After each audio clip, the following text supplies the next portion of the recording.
नमस्कार, आप देख रहे हैं जेके 24/7 और मैं हूं अनिल शर्मा।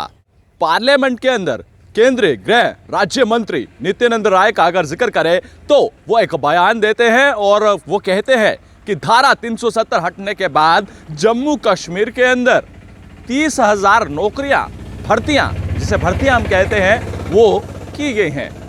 और इस पर जम्मू कश्मीर को लेकर जम्मू कश्मीर के खास अगर युवाओं का जिक्र करते हैं तो उनका क्या कुछ कहना है, सबसे पहले हम वो जानेंगे।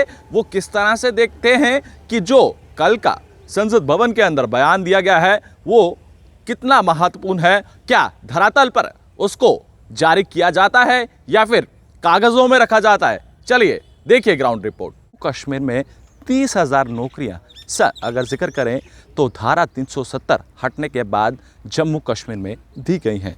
किस तरह से देखते हैं अजय जी, क्या आप देखते हैं, आप एक युवा हैं, क्या कुछ कहना चाहेंगे? देखिए, सबसे पहले तो मैं उन मंत्री साहब को ये पूछना चाहता हूँ, जम्मू कश्मीर का एक युवा होने के नाते, कि आप हमें बताइए, यदि आप कहते हैं कि पिछले 1 साल में 5 लाख रोज़गार आपने प्राइवेट सेक्टर में और कई हज़ार आपने 3,000 से ज़्यादा आपने गवर्नमेंट सेक्टर में आपने रोज़गार मुहैया करवाए हैं जो जम्मू कश्मीर के यूथ को, तो फिर मैं ये पूछना चाहता हूँ, जो फ़िगर्स आई हैं पूरे हिंदुस्तान में जम्मू कश्मीर, वो भी इसी रिसेंट फ़िगर्स आई हैं, इसी साल की हैं, कि वो जम्मू कश्मीर सबसे ज़्यादा बेरोज़गारी की दर में नंबर 1 पे है जम्मू पूरे हिंदुस्तान में। तो फिर वो आंकड़े किसने फैलाए हैं? वो भी तो सरकारी आंकड़े ही है जिसके अकॉर्डिंग हम लोग बात कर रहे हैं। तो या तो वो आंकड़े झूठ बोल रहे हैं या मंत्री जी झूठ बोल रहे हैं संसद में। मैं आंकड़ों को दोष नहीं करूँगा क्योंकि आंकड़े कभी गलत नहीं होते, लेकिन उनको मैनिपुलेट कौन करता है? ये लीडर। ये संसद भवन में आपको पता है कि ये उसी पार्टी से आते हैं जिन्होंने जम्मू में तो मेट्रो चला दी थी बड़ी ब्राह्मणा तक। तो इनके लिए ये कौन सा जुमला देना कोई बड़ी बात है कि ये कह दें कि हमारे पास 5 लाख रोज़गार और 3,000 सरकारी नौकरियाँ उन्होंने दे दी। अगर मैं पूछना चाहता हूँ कि अगर आपने ये रोज़गार दिए तो वो जम्मू के अंदर वो जो रोज़ छात्र प्रदर्शन कर रहे हैं, जिनके ऊपर लाठियां बरसाई जा रही हैं, तो वो लोग कौन हैं? आप सरकार से किस तरह से मांग करते हैं? रोज़गार की प्राइवेट सेक्टर में भी वो जिक्र कर रहे हैं, 30,000 नौकरियां भी वो कह रहे हैं। आप सरकार से क्या मांग करना चाहते हैं और क्या कहना चाहते हैं? देखिए, being a student, being a youngster, मेरी तो सरकार से यही मांग रहेगी कि आप जो वादा करके आप आए थे सत्ता में, आपने कहा था कि हर साल 2 करोड़ रोज़गार युवाओं को दिए जाएंगे, आप उसको पूरा करिए। ठीक है, जो आपने अच्छे दिनों का वादा किया था, यूथ को आपने कहा था कि आपके अच्छे दिन आएंगे, रोज़गार ही रोज़गार होगा, 370 टूटेगी तो दूध की नदियां जम्मू कश्मीर में बहेंगी, यहाँ पे जो बैरियर है 370 यहाँ पे प्राइवेट सेक्टर की आड़ में, वो ख़त्म होंगे। लेकिन हम पूछना चाहते हैं कि वो कहाँ पे है? आप वो करिए। हमारी तो यही दरख्वास्त है कि आप जो युवाओं को वादा किया था, जो आपने बरगलाया था युवाओं को, उसके मुताबिक आप अपनी बात को पूरा करिए। नहीं तो फिर चुनाव तो अब बिगुल बजने ही वाला, फिर युवा अपना दिखाएंगे हिसाब से कैसे होता है। देखिए, मेरा नाम तो जतिन है, मैं लॉ स्कूल से छात्र हूँ जम्मू विश्वविद्यालय का। मैं इस पे एक अपनी राय दूंगा कि इस प्रकार से देखा जाए कि जम्मू कश्मीर का जो इस समय संसद भवन में कहा कि 30,000 रोज़गार इन्होंने हमें दिए हैं, कहाँ है रोज़गार? आप सड़कों पर देखिए, छात्र प्रदर्शन कर रहे हैं, रोज़ एडवर्टाइजमेंट निकलती है, उसके बाद उसको स्क्रैप कर दिया जाता है। ऐसा चलता रहा देश में तो देश के हालात बद से बदतर होते जाएंगे। युवाओं के पास अगर रोज़गार नहीं होगा तो वो ना ही ब्याह कराने के योग्य बनेंगे, क्योंकि अगर आप देखिए जाए कि बैचलर रेट जम्मू कश्मीर में सबसे ज़्यादा बढ़ा है। इस बार बैचलर रेट भी सबसे ज़्यादा बढ़ा है JNK में, और वो उसका एक ही रीज़न था क्योंकि अनएम्प्लॉयमेंट है। जब अनएम्प्लॉयमेंट रहेगी तो लोगों की शादियाँ भी नहीं होंगी। ये भी एक इसका रीज़न था। आप एक युवा हैं, सरकार से क्या मांग करते हैं? देखिए, मैं युवा होने के नाते सरकार से मांग करता हूँ कम से कम भी रोज़गार इस हद तक निकले कि कम से कम हम युवा नौकरी तो ले ही, साथ में युवाओं के लिए और भी कई बेनिफिशियल काम युवाओं के तौर पे युवाओं के लिए होने चाहिए। सरकार जैसे कोई पॉलिसीज़ निकाले, जैसे अभी इन्होंने कई पॉलिसीज़ ऐसी निकाली जो युवा के विरोधी हैं। युवा के फेवर में कोई ऐसी पॉलिसीज़ निकाल ही नहीं रही भारतीय जनता पार्टी की सरकार, चाहे वो LG सरकार है, चाहे वो केंद्र की हमारी मोदी जी की सरकार है। कुछ ऐसा कार्य हो ही नहीं रहा कि जो युवा के फेवर में हो। सर, मेरा नाम विकास भदौरिया है और मैं PhD स्कॉलर हूँ लॉ डिपार्टमेंट का, यूनिवर्सिटी ऑफ जम्मू में। और सबसे पहले मैं मीडिया का शुक्रिया करता हूँ क्योंकि उन्होंने इतना बड़ा जो अहम मुद्दा है उसको पूछने का काम किया है युवा से, क्योंकि आज की डेट में देखा जाए तो युवा ही सबसे ज़्यादा त्रास्त है। आप बेरोज़गारी देखिए, आज चरम सीमा पे पहुंची है। और जैसे ही आपने उल्लेख किया उस बयान का, आप देख सकते हैं, आप ग्राउंड लेवल पे जो धरातल पे जो सिचुएशन है ना, वो बिल्कुल अलग है।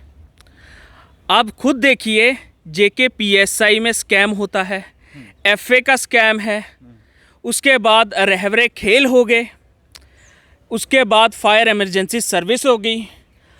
हर जगह स्कैम चल रहे हैं। युवा सड़कों पे उतरा हुआ है और माननीय मंत्री जी कहते हैं कि उनको रोज़गार मिला है। इसको कहते हैं ब्लफ खेलना, इसको कहते हैं जुमले की सरकार।